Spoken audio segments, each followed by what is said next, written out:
All right, well, even just one alcoholic drink can be enough to find yourself in some big trouble. Attorney Ralph Buss is here to discuss the process and your rights of a DUI. Ralph, this is one of those things where it just, once it's on your record, it stays there. You take it to your grave, yeah, and it accumulates. But there are some ways how to prevent this, at least work on it. These little alcohol calculators, I blew it up so the audience can see it. But you can turn in your weight, how many drinks you've had, and you can tell what alcohol content you have in an hour, or 2 hours, 3 hours, or even 4 hours. And so most of alcohol litigation really centers around the 0.08 to 0.112. It's that area. There are few people who are really way out there who are insane from drinking.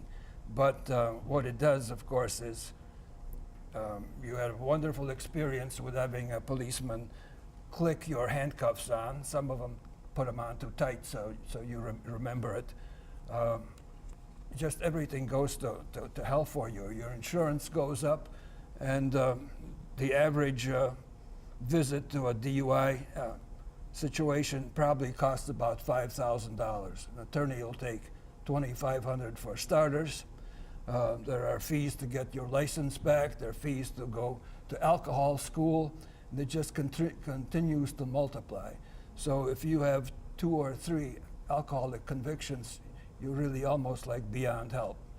No one's going to hire you. You look irresponsible. Well, absolutely. There's no excuse for anyone to get behind it. With all of the different ride services we have, especially these days, right. You can easily get a ride to and from where you're going. But say someone is in that situation, what are the things that they should comply with, or is there anything that they shouldn't do when they're in that moment? When they get with police, when they get pulled over. Yeah. Well, number one, you don't have to talk to the police. Very bad idea to talk to them. You can politely say that I'm going to give you my address and my name, and this is all. Do not take this personally. The other thing is those road sobriety tests. They're impossible to pass, even for a person who is not drunk. You don't have to take those. Nobody tells you that. The alcohol test itself, whether it's blood or breath, if you don't take that, you can lose your license for a year the first time, or even more.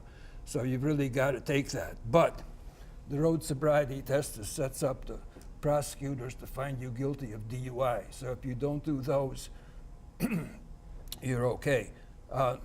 What people also do is when they look for their license or their insurance card, they spill the contents of their wallet. That doesn't go over too well.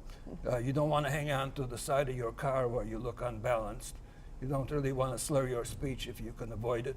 And everybody says in the police department, you've got red and watery eyes. It's a sure sign of intoxication. So the professional alcoholics have got this down good. They can drive around with 0.03 alcohol because they're so practiced, they get away with it. Well, but, that's scary. Yeah, but first-timers cannot do it. They're not familiar with the process. You're bringing up scary points here, but if someone needs your services, you are available. I am devoted to alcohol because in the business that I'm in with a motorcycle personal injury, people get hit by people who drink a lot. Sometimes the bikers have alcohol in there, so it's a constant problem that we have to deal with. And well, that's something to keep in mind. Then, and if you want, again, more information on this, they can give you a call, correct? We can even mail them these little calculators. Okay. They only cost like 59 cents, and we're glad to provide them. This will save you $5,000. Really. Right. And keep that in mind. Use a ride-sharing service as well. Just keep that in mind too. Ralph, thank you so much for coming in. You're welcome. Pleasure to have you here, sir. More